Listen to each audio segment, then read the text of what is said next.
Boulevard and this critical infrastructure. I appreciate you all coming. My name is Michael Ambray.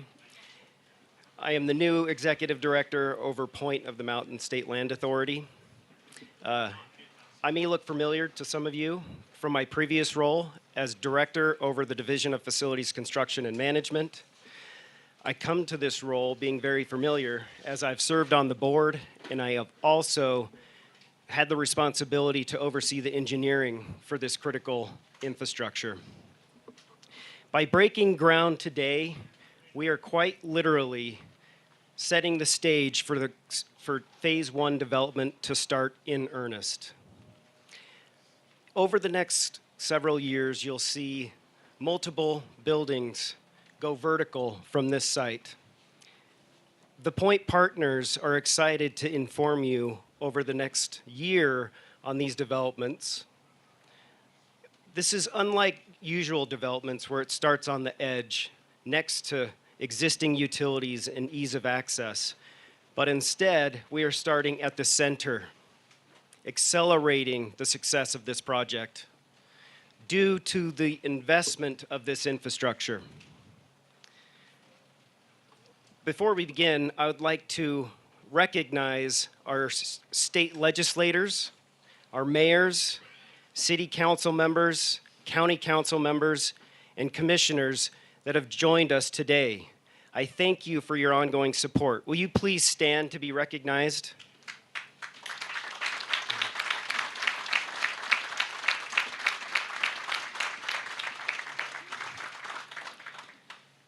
I would like to introduce our distinguished speakers. First, I would like to thank you for your contributions and your unwavering support for this project. We will begin with our Governor, Spencer Cox, followed by the Senate President, Stuart, and then Speaker of the House, Mike Schultz. And then we will hear from a few board members. First, Representative Jordan Teuscher, and then Draper City Mayor Troy Walker. And we will conclude hearing from Vice President from Clyde Companies, Dustin Olson. With that, will you help me welcome our Governor, Spencer Cox?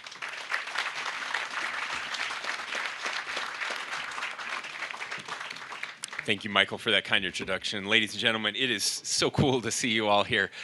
This has been a long time coming. I remember when I was in the legislature talking about the potential of something like this happening. I appreciate our legislative partners who are here. I want to recognize former Speaker Brad Wilson, who's back there in the corner, who led this charge, and former Representative Lowry Snow, who's been so involved from the beginning. And it's terrible to start mentioning names because there are so many people. Everybody here has been involved. Alan Matheson, thank you for your leadership. And Michael, we're so excited to have you on board. This groundbreaking really does mark a momentous occasion for our state and for this project, for a new era in our state as we kickstart the development of a site that is owned by all Utahns, something that is truly unique. It's unlike anything else that is happening in the country. This is really unique all over the world as we travel and look at other projects that are happening. It's at the heart of Silicon Slopes in our world-renowned tech sector. It's adjacent to existing transportation infrastructure. Of course, we have I-15 to the east and Front Runner to the west. It's the epicenter of the fastest growing part of the fastest growing state in the country. It's close to major universities, including the University of Utah, Utah Valley University, and Brigham Young University. We understand how important infrastructure is, and we know that good infrastructure supports good development. The state's commitment to investing in this critical backbone infrastructure will truly catalyze the development so it's done the right way.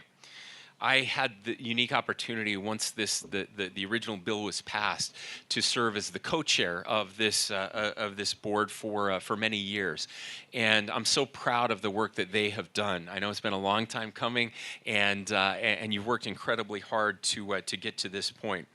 As co-chair, I advised the team that we would rather be right than be fast, developing the point in a way that reflects Utahns' virtues and visions and values. I'm so pleased today that this board and everybody involved have actually done both. They've gotten it right, and they've done it in record time. Now, it's no surprise that that we're able to get to this point and bring it together, but that just because it's not a surprise doesn't mean it was easy. I appreciate the shout out to the mayors and the city council members in all the adjacent areas. It's not easy when you have local government and county government and state government all working together on the same project, but we found a way to do that. We've had to compromise with each other. We've had to find ways to come together, and they've done that at every point. And they've done it because this project is worth doing. I continually ask if we're going to be the first generation in the history of Utah to make life worse for our kids and grandkids, or are we going to be the generation that got it right and made life better for our kids and grandkids? And this is one of those projects that says that we are not going to be the most selfish generation in history, that we actually are going to give back and make this place better than we found it. I believe that the point represents the very best of the Utah dream and making that dream available for the next generation. It also represents the very best of problem solving, coming together. We had a problem. We had a prison facility literally sitting here in the heart of the growth of our county and our state. Also, a prison that desperately needed upgrading so that we could provide better resources for the families of the incarcerated and the incarcerated themselves to help them get back on their feet, and for many of them to get back into society. We couldn't do that at this site, and so we found the proverbial win-win. We were able to do both of those things, and here we are at the precipice of something truly great. The point reflects our administration's priorities to invest in people, places, and prosperity. It will create solutions to some of Utah's most pressing challenges. We're going to create tens of thousands of high-quality jobs right here that provide economic opportunity for all Utahns. Going to facilitate cutting-edge technology that advances innovation across the state and will literally change the world in powerful ways. We'll have parks and open space, including River to Range Regional Trail that will connect Draper foothills to the Jordan River and increase the quality of life for all Utahns. We'll have world-class office space, shopping, and entertainment. And very important for me, and especially at this moment for all of us, build thousands of new housing units to help address our housing shortage, including much-needed affordable housing. We will connect communities through generational investments in transportation infrastructure, including Porter Rockwell Boulevard and a slated front-runner station. The point will provide direct, enduring benefits that enhances the quality of life for generations of Utahns. Thank you to everyone who's made it happen. Congratulations, and we're just getting started.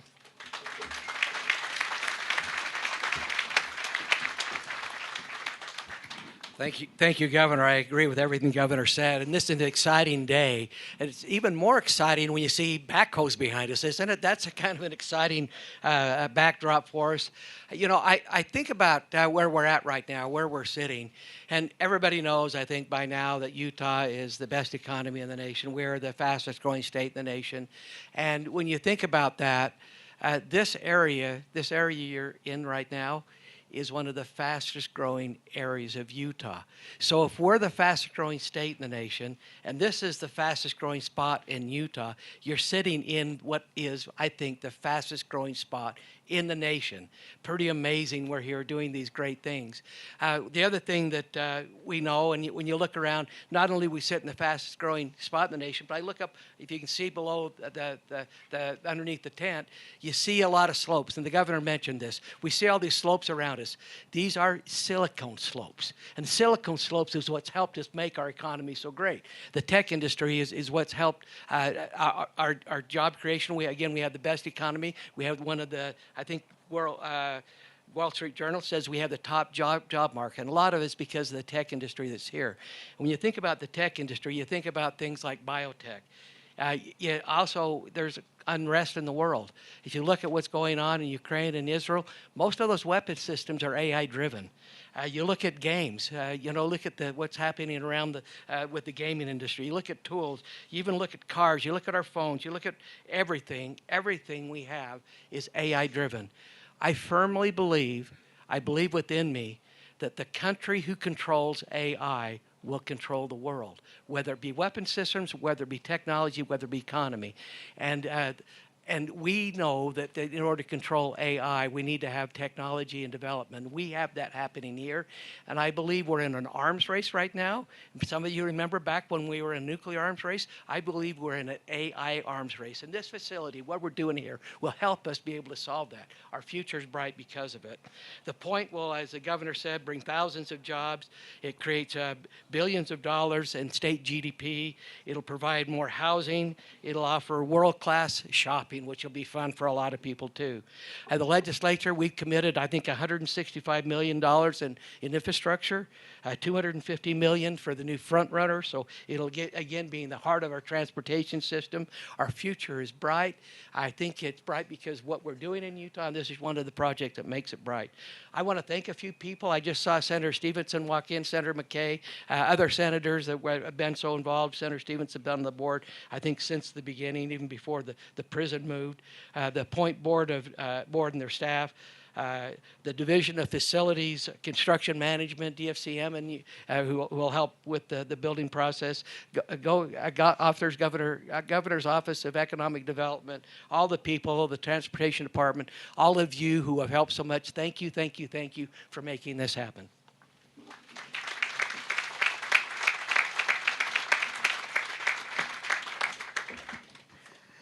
Well, good morning, everybody. Good morning, everybody. It's an honor for me to be here today. Today is a historical day. It's not very often that the governor's office and the Senate give the House the last word. So I just want to thank you, Michael. Thank you for that. Appreciate it. Now, this really is a great day for Utah as we break ground on such a major project and the road connection that will benefit the whole southwest part of the valley and not just the point, but the whole southwest part of the valley. Porter Rockwell Boulevard is a good example of why the point is so important to the future of Utah's prosperity and our quality of life. The point is unique in that it's owned by all of you, and all of you have a say in what it will look like, and it will pay dividends for generations to come. The point gives us the best of both worlds, the opportunity for us to build for Utahns to build a site while leveraging the benefits of the private sector competition, technological innovation, and capital investment. Let me briefly speak to each of those three things. Private sector competition. Utah has been ranked the best economy in the country for the last 17 years in a row. We are also one of the most diverse economies in the nation, and the point will help even make us better at that. We can boast this impressive accomplishment because we believe in limited government. We know how to appropriately serve as stewards of our public resource and how to get government out of the way so that businesses can thrive and Utah can thrive. We know how to take advantage of the market competition to drive value for our economy, but more importantly, Utah families. When the Point Board conducted a national search to select the development partner, it was a highly competitive search and process with literally dozens and dozens of people competing for this project. It was an exhaustive process to make sure that we got the right partner that reflected Utah's visions and Utah's values. Technological innovation. With the Point's Innovation District, we are establishing a robust ecosystem that will drive cutting-edge innovation and technological advancements in a way that we've never seen before. The Innovation District will be a direct benefit to the taxpayers through the innovations, inventions, and new ideas to help solve some of Utah's most complicated challenges. This will require both venture capital financing and public infrastructure investment, which brings me to my third and final point. As President Adams noted, the legislature has invested $165 million in critical infrastructure at the point. This includes the funding for Porter Rockwell Boulevard. In addition, President Adams also pointed out that there'll be a new front runner stop at this location as well. These investments will benefit Utahns from across the state for generations to come. I want to emphasize that the $165 million is a loan that will be paid back to the taxpayer with interest. For the $165 million upfront investment, that get the needed infrastructure that will not only benefit the point, but the entire southwest part of the valley. Importantly, because this investment and our development partners are bringing billions of dollars to the table to finance the development, and that's just in the first phase alone. I can't think of any other state infrastructure project that has resulted and will result in such a quick ROI for the state of Utah. It's rewarding to see our investments in the point literally paying off as we build Utah's innovation community together. This groundbreaking marks the beginning of a new era for Utah's innovation community that a bolder and brighter future for all Utahns, especially for our children and our grandchildren. I just want to give a special thank you to the board.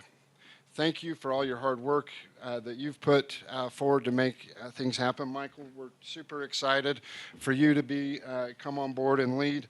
But I really want to give a huge shout out to, I think, some of the most important people in this process, and I'm probably leaving some out, but these are the ones that I had the opportunity to work directly with over the last 10 years.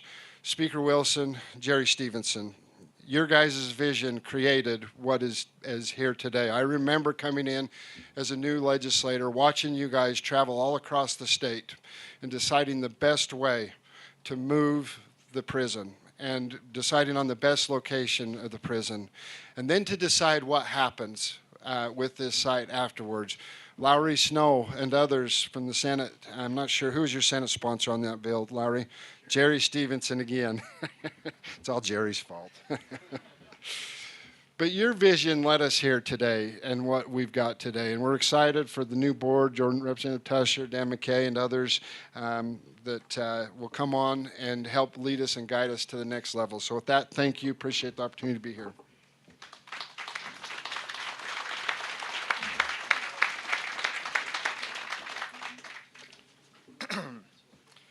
Well, thank you. Good morning. Thanks for being here on this this chilly morning. I want to thank you all for your time, and thank you, Speaker, for your words. My name is Jordan Teuscher. I'm co-chair of the Point of the Mountain State Land Authority board, which is the board that oversees the development of this site.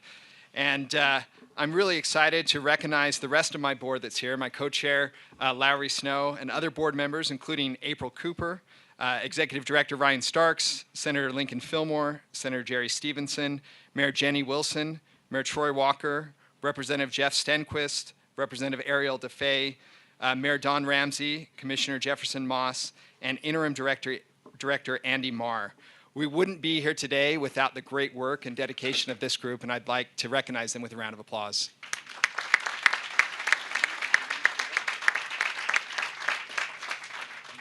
As Speaker Schultz said, today is the beginning of a new era for the Point and for Utah. I've served on this board for a couple of years, and I've seen firsthand the rapid transformation that's happened in this site. Just 2 years ago, we celebrated the very beginning of the demolition efforts with the toppling of the first guard tower. And then just a year ago, we were at this very site where we watched the end of the demolition and the toppling of the last guard tower. Now that decades-old prison facility with its razor wire and guard towers is completely gone, and we have a completely new canvas where we can build what we want and what Utahns want for this space. From this area, Utah's innovation community will rise from the ground. Now, as you can see, there is one building that's left standing. It's just right over there, and that is the chapel by the wayside. This chapel has a historic and inspiring history. The inmates built that chapel, and a multi-denominational group of civic and religious organizations came together to raise money for the chapel. In 2022, our board voted unanimously to preserve this important building. The chapel by the wayside is not a historical structure, not just a historical structure, but it stands as a symbol of redemption and hope for many who pass through its doors. In fact, many of the prisoners talked about that was the one place on this whole campus where they could feel peace and hope. It will remain here as a powerful reminder of the ability of faith, community, and collaboration to uplift even in challenging circumstances. Now, after years of planning and design, we are ready to build. The infrastructure we're building now will be critical to the future success of the point.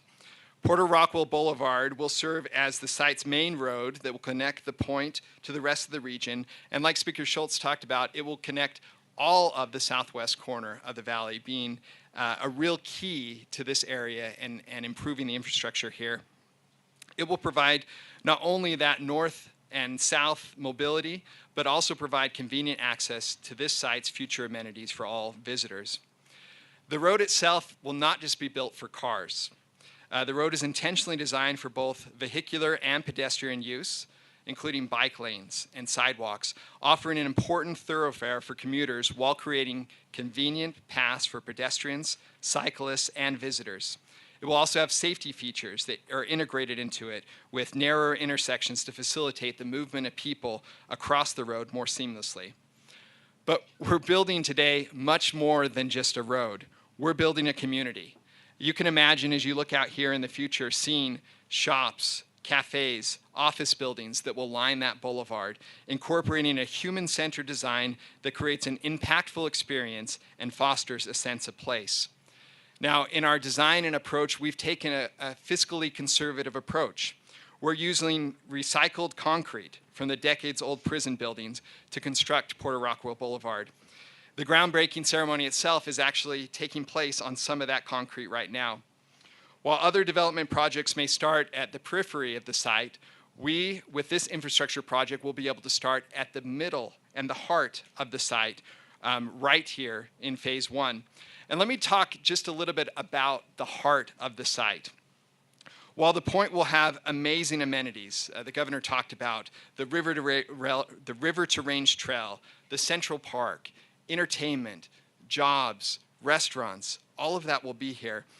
The very heart of the point will be the Innovation District. And that's being led by my colleague and fellow board member, Associate Commissioner of the Utah System of Higher Education, Jefferson Moss.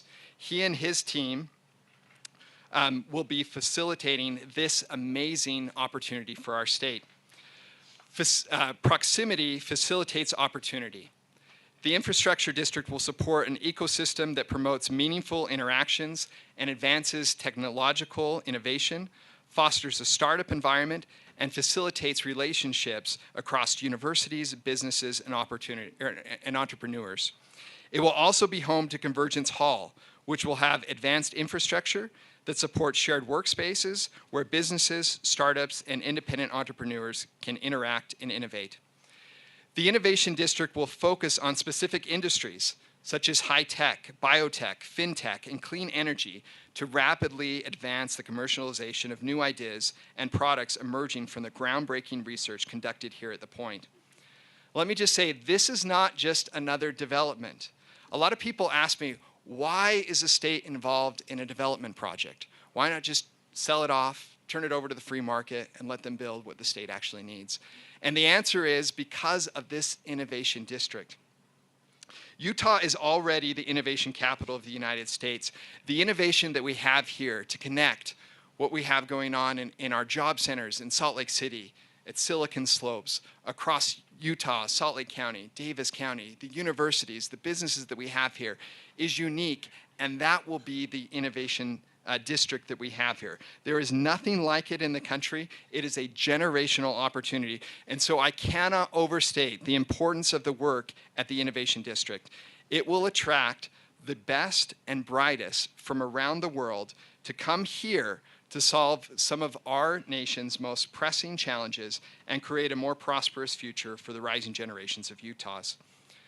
Now, we are making history today. The Point will be known globally and loved locally. Our children and our grandchildren will look back on this day to remember the Point as an inflection point for our state. We are literally breaking ground on groundbreaking work that will set us on a historic trajectory of progress and prosperity. So thank you. Thank you for everyone who has been a part of this effort, and let's go get this work done.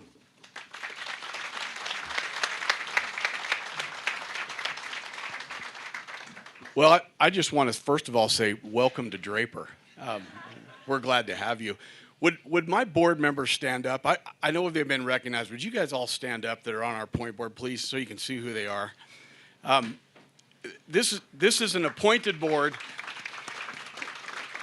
They serve without any remuneration. It's all time and effort, and it's diverse, and they're talented, and they're visionary, and they're hardworking, and they care, and it's been a tremendous experience to work with them, and I appreciate each one of them. When you talk about what this means to our community, to me personally, it's all started way back in the time when Representative Greg Hughes was my representative and then became our speaker. And I feel like I've been working on this my whole entire political career because it was a vision that a lot of us had. And Governor Cox, a lot of times you'll get folks on a board and you'll think, well, what's the lieutenant governor really going to do on this board? Well, I'll tell you what he did. Worked really hard. And it was a great opportunity because it was a time when it was formed. And one of the first things we did, Alan, where are you? Alan Masson. Alan, stand up. One of the first things we did was hire Alan. And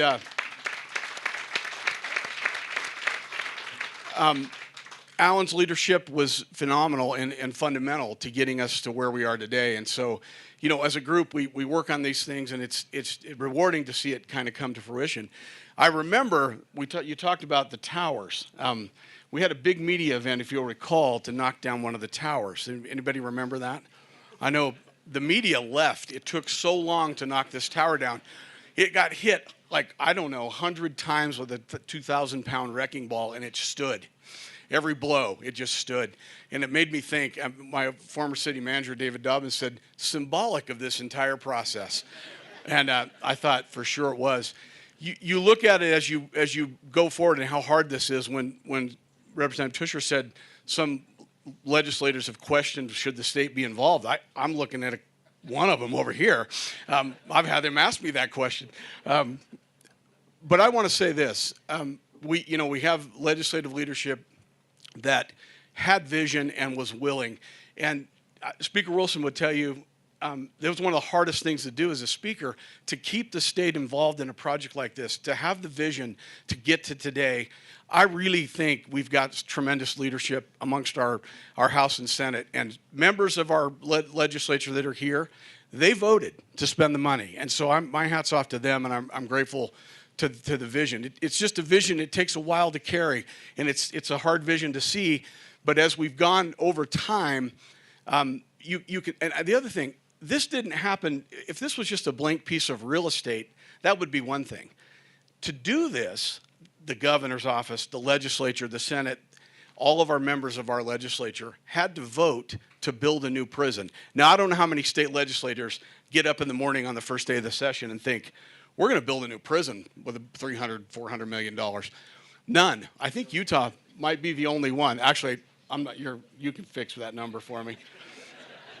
Any overruns, Mike handled. But they had to build a new prison to do this, and so that's leadership, really. To build a prison. This is not something you really think about. It's something that we need in our, a new one for sure. So hats off to everyone that has spent time, blood, sweat, and tears, and effort to do this, because I think it is great for our future, not just for my community. It's going to transform this area. Our neighboring cities, Bluffdale, Riverton, Harriman, Utah County, and North, we're going to be the epicenter of something unique, something special, something transformative, something that's going to make a difference to our families, to my children, to my grandchildren, if I ever get them, and to everyone else that comes to Utah. They're going to know this place is something cool, and someone's going to look back and say, the government did this? It's kind of cool. I think it's amazing. Oh, development partners, raise your hands. Where are you guys? Back there in the back. An amazing team.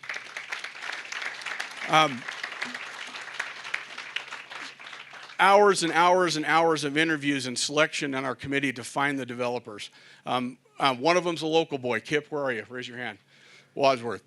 Been here for a long time. And then in closing, I want to say, not only do we have amazing opportunity going forward, I want to thank my council too. Marcia, Tasha, Fred, Bryn, they're here.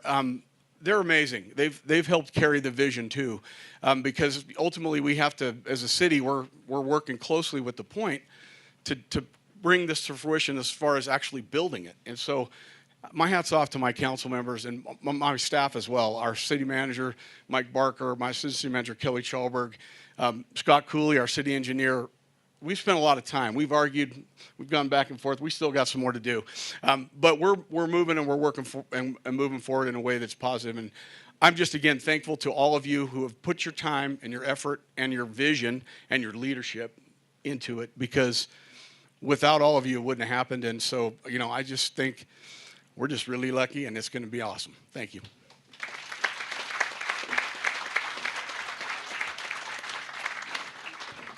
Thank you. For those of you that don't know me, my name is Dustin Olson. I'm the president of WW Clyde. We have been selected along with our sister company, Geneva Rock, to begin the construction at the point. And we're very, very excited. We're grateful for the leadership and the vision that all of these elected and appointed officials have put in. One of the great honors that we have in the construction industry is that we get to take that vision and that hard work, and we get to put it into the ground, and we get to build the roads and the infrastructure that will allow the development to continue vertically. And so we're very grateful. Nearly 100 years ago, a gentleman named Wilford Woodruff Clyde started a company in Springville, Utah called WW Clyde. And that company remains family-owned and Utah-based today. And he had a vision when he started that business of creating a company that would allow him to build the critical infrastructure that this state needed. He had vision.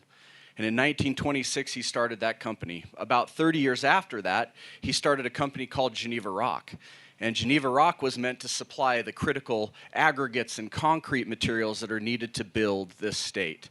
And so we're grateful as a combined Clyde-Geneva joint venture partnership to be able to start this project. It's an honor to us.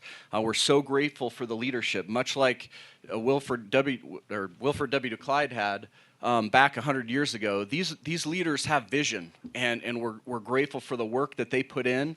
One day, people will be standing at a podium and talking about them and the work that they did to create the point and the vision and the innovation center and the ability to create and develop from this spot right here. So once again, we're thankful. We're thankful for all of the trades and all of the labor craft that will be involved in building this. It's an honor for us to try to begin and organize that. And we're just really thankful to be here. And so we appreciate the opportunity.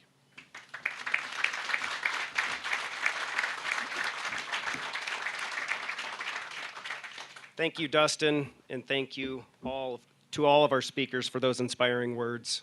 I'd just like to take one last moment to recognize a few of behind-the-scene folks, including Draper City. Thank you for your ongoing commitment for this project. UDOT and UTA for your guidance through the design process.